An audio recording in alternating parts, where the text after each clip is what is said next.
Ndugu wanahabari, naitwa Halima Dendego, mkuu wa mkoa wa Singida. Naendelea kumshukuru Mungu kwa siku hii njema, tukianza na asubuhi ambayo ni tulivu sana.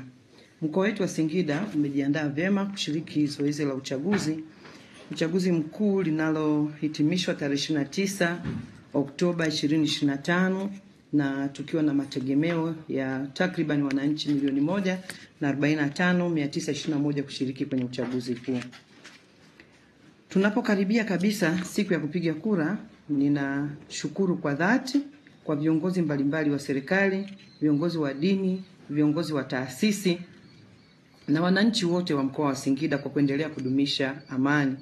Niwaombe kwa unyenyekevu mkubwa tuendelee hivyo hivyo hadi hapo kesho kutwa tarehe 29 Oktoba 2025, tumalize zoezi hili kwa amani na utulivu mkubwa kwa faida yetu sote na taifa kwa ujumla. Maandalizi yote ya uchaguzi yamekamilika kwa 100%, ikiwemo maandalizi ya vituo, vifaa vya uchaguzi na wasimamizi wa uchaguzi.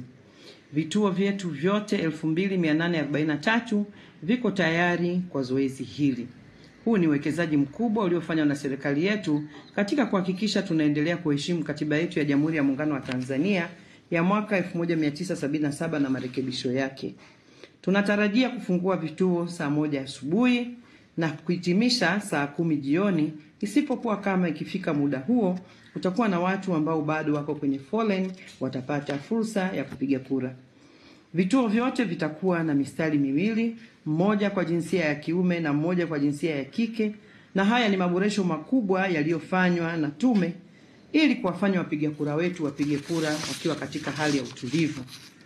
Maelekezo yanayotolewa kwa viongozi na wasimamizi ni kuhakikisha kwamba tunazingatia mahitaji ya watu wenye mahitaji maalum kama wazee wetu, watu wenye ulemavu, wagonjwa, wakina mama wenye watoto wachanga, wakina mama wajawazito. Basi watakapofika kituoni wapewe nafasi za upendeleo, lakini pia tuhakikishe kwamba tunawahabarisha wapiga kura watakaokuwa katika eneo hilo. Ndugu wanahabari, ulinzi umeimarishwa maeneo yote, na niwatoe hofu wananchi wa mkoa wa Singida na hasa wakina mama ambao mara nyingi tumekuwa na hofu ya kujitokeza pale tunapokuwa na viashiria vya hatari. Niwaombe wajitokeze kwa wingi kwenda kupiga kura, lakini pia niwaombe wakuu wa kaya zote katika mkoa wetu kuhamasisha wanakaya wote walio nao kwenye kaya zao na wana sifa ya kupiga kura waende kupiga kura. Ukimaliza kupiga kura, rejea kwenye shughuli zako za kawaida, na kwa sababu pia siku hiyo imetangazwa kuwa ni siku ya mapumziko, pia ni muda mzuri wa kukaa pamoja na familia. Mwisho ni wakumbushe wananchi wenzangu, kupiga kura ni haki yetu ya msingi. Hivyo tuitumie fursa hii adhimu vizuri, tupate viongozi watakaotuongoza katika kipindi cha miaka 5 ijayo.